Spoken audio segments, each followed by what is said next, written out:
We are now joined by Professor Mark Swilling, and he is the co-director of the Center for Sustainability Transitions at Stellenbosch University, and he joins us via our Zoom link. Professor, thank you so much for joining us here on the late edition. Let's start here. Surely some good news for South Africa's economy, particularly looking at the growth we experienced in the first quarter.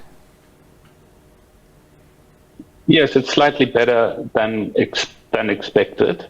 The improvement in gross fixed capital formation is also good news, signaling that finally the investments in infrastructure that have been slowly improving over the last 2 or 3 years is paying off. So those are good signs in a very, very difficult, challenging environment, of course.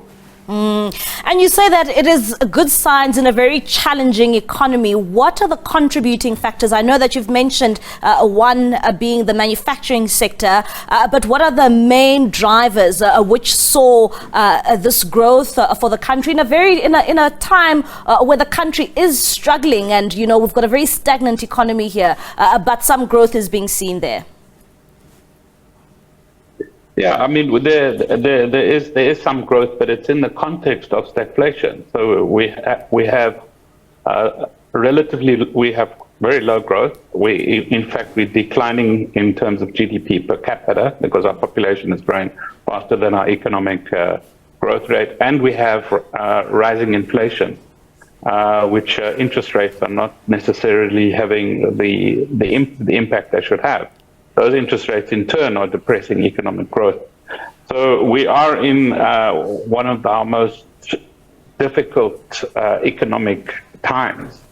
Yet, despite that, we see some slight improvements taking place. Agriculture and fisheries is a disappointment. There's some signs that mining is managing to survive the extremely difficult conditions because there's so many mining licenses waiting to be approved, exploration applications being held up, and obviously we have the load shedding and power crisis, which is the fundamental block on businesses right across the board, big and small. And for a South African who's struggling to make ends meet, and with these high interest rates, if you could tell us, what does it actually mean for an ordinary South African who would say, well, we see the growth, but we continue to see the interest rates just going up? Yeah, well, for ordinary South Africans, we're seeing interest rates go up, which is affecting their rentals, affecting their bond repayments. We also see increases in electricity above inflation to counteract the effects of the past. And obviously we see breakdowns in our infrastructure across the board, water supplies, energy supplies. And so this is, and I think it's safe to say that despite some positive signs in a very, very low growth rate, overall South Africans are in a very difficult position, and it's affecting the mood. There's a sense of desperation, a sense of depression, a deep sense of mistrust of public sector institutions, in particular Eskom. And would you say, when it comes to, the contributing factors here, of course, being manufacturing, and the country faces a number of issues when it comes to load shedding. If there was no load shedding, could we have maybe seen a bit more growth here for the first quarter of the year?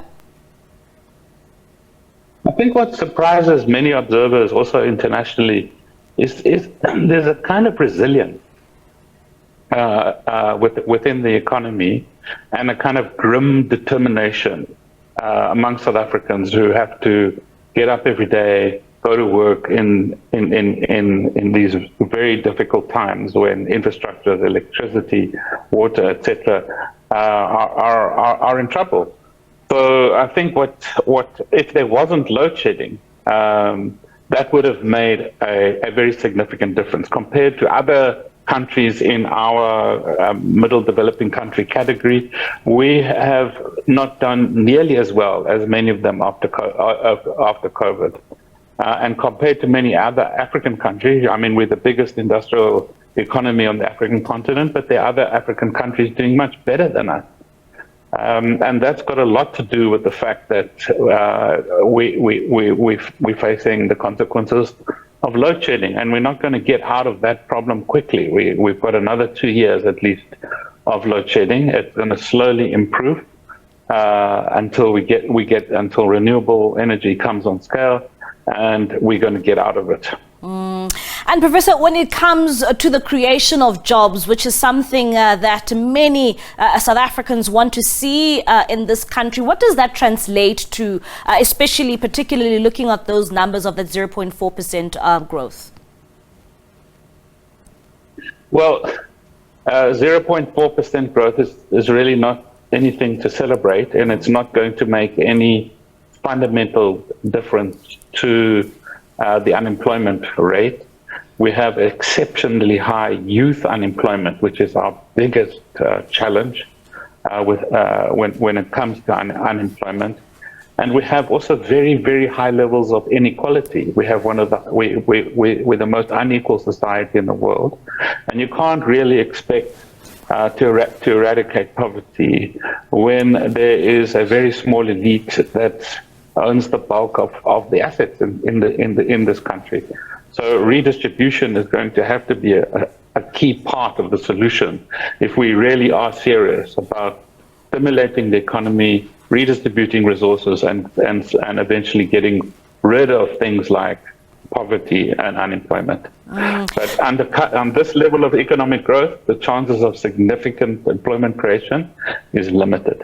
And when we talk of South Africa dodging this technical recession, how far were we in terms of finding ourselves in that recession? Well, I mean, there's some people who are who would challenge the data and say, well, you know, it might be massaged to make us believe that we're not in a recession.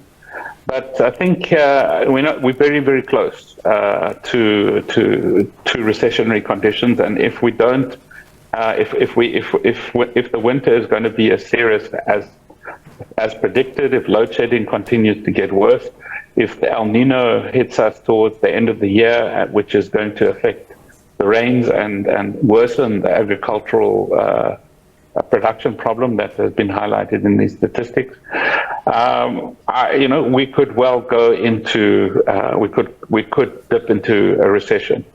But as I said, a lot will depend on whether we actually find a solution to load shedding, and the Minister of Electricity seems to be able to connect some of the dots and start emphasizing energy efficiency, renewables, fixing some of the machines, getting all sorts of new technologies onto the grid. All right, then, Professor Swilling, thank you very much for joining us here on the late edition.